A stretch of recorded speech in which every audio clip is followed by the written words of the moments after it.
Let's go to YouTube. It's your boy, Blue Blood Sports TV, back at y'all with another one. So yeah, I want to talk about Canelo Alvarez and this Triple G situation, man. It's not looking like this fight is going to take place in September. Triple G now looking to get a 50-50 split. He says that his team has came out and said that Canelo Alvarez needs to take the fight because he needs to redeem himself in the public eye and in the sport of boxing with failing the test. So he has to take the fight, and Triple G and his team feel like they deserve a higher split due to the fact that they had the fight signed, sealed, and delivered, scheduled to take place May 5th, Cinco de Mayo weekend, but that fell through due to Canelo Alvarez failing the drug test. And now Oscar De La Hoya and his team is saying that, you know, there's no way they're going to give him a 50-50 split. I believe they offered him a 35 split, which would give him 65-35 in favor of Canelo. But Team Golovkin, they want to receive 50-50 split. Basically, they want to receive compensation for not having a fight May 5th and losing money on that fight. So now they want to have they want to get paid back. They want to be reimbursed for the situation and the money they lost on Cinco de Mayo weekend. And if you don't know, this fight would be scheduled to take place September 15th, which would be Mexican Independent weekend. Canelo usually fights May 5th, Cinco de Mayo, and sometime in September, which is Mexican Independence Day weekend. So as usual, Canelo's going to schedule to have his usual fight in September, and that's when this fight is supposed to take place. It falls on September 15th this year.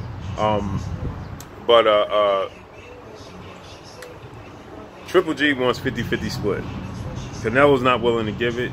Oscar De La Hoya laughs. So Triple G and his team has said that they're looking to take on Derevyanchenko, which is his mandatory. So they said that they will honor the fight with Derevyanchenko if this Canelo Alvarez fight don't come through. But my issue is with Canelo Alvarez's choice of opponents. Should he not fight Triple G? If he doesn't fight Triple G, his choice of opponents is going to be it's out of Gary Spike O'Sullivan. It's out of David Lemieux, Billy Joe Saunders, and Danny Jacobs. Now, there's a name missing on that list, right?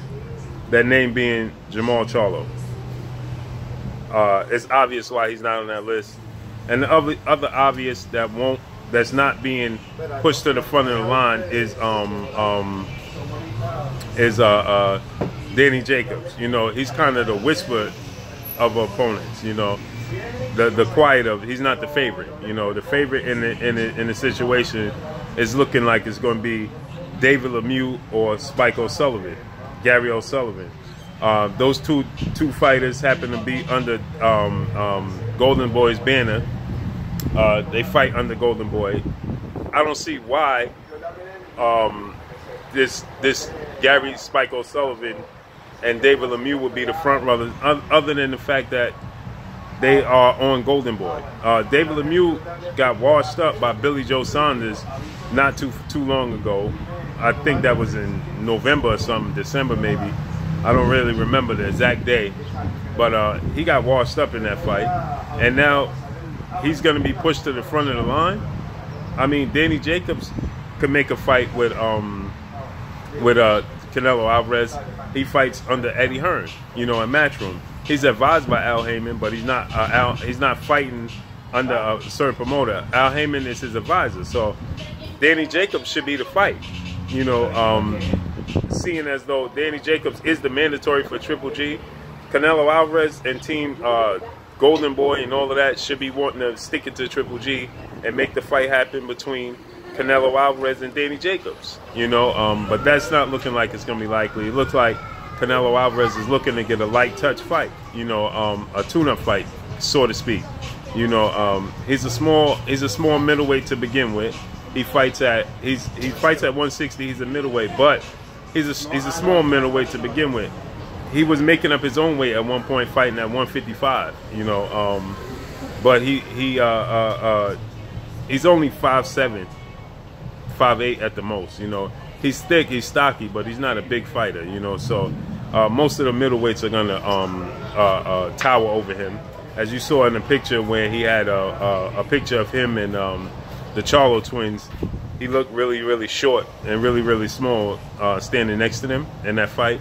But, you know, if you're a fight fan, you know, you don't want to see Canelo Alvarez continue to fight light touch fighters. You know, how many times is he going to fight the Billy Joe, Gary Spike O'Sullivans and David Lemieux of the world? You know, we saw him do that when he fought James Kirkland, who didn't look good. We saw him fighting Julio Cesar Chavez Jr. You know, it's enough for watching him fight those fights, man. He ducked Demetrius Andrade. He ducked the Charlo brothers. He ducked most fighters at 154. You know, now he's at 160, and it's looking like it's going to be the same thing. Him ducking these fighters. You know what I'm saying? No, we need to see Canelo fighting the best. We want to see the best fight the best. That's the whole point of being a fan of the sport of boxing, is to see the best fight the best. You know, we don't want to see the so-called best fighting these B-level fighters who are coming in as massive underdogs, and we pretty much know the outcome. We want to see Canelo Alvarez get in there. Jamal Charlo has more than earned his right to get the fight with Canelo Alvarez and himself. He's more than earned that right. Danny Jacobs, he just beat his last opponent, and you know, he arguably beat Triple G when they fought. He was arguably, you know, a lot of people thought that he won that fight. You know, now there's a lot of people that thought he lost, but it was a close fight. You know, so why not fight him? He's the top of the food chain. If Triple G is the so-called top of the food chain, and we know at Mexican Independence, you can't fight on those dates and fight light touch fights.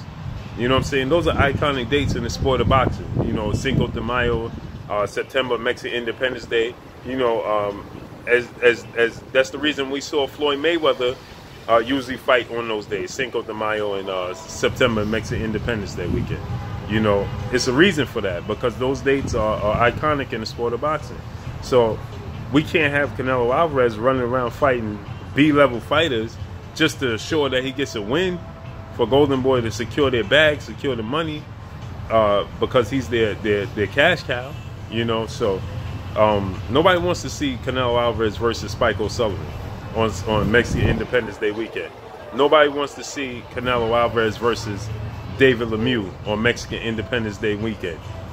We want to see Canelo Alvarez versus Jamal Charlo. We want to see Canelo Alvarez versus Danny Jacobs. You know, Canelo Alvarez versus Billy Joe Saunders. Now, I know the fight between Canelo Alvarez and Billy Joe Saunders is probably going to be a tough fight to make, because Billy Joe Saunders fights with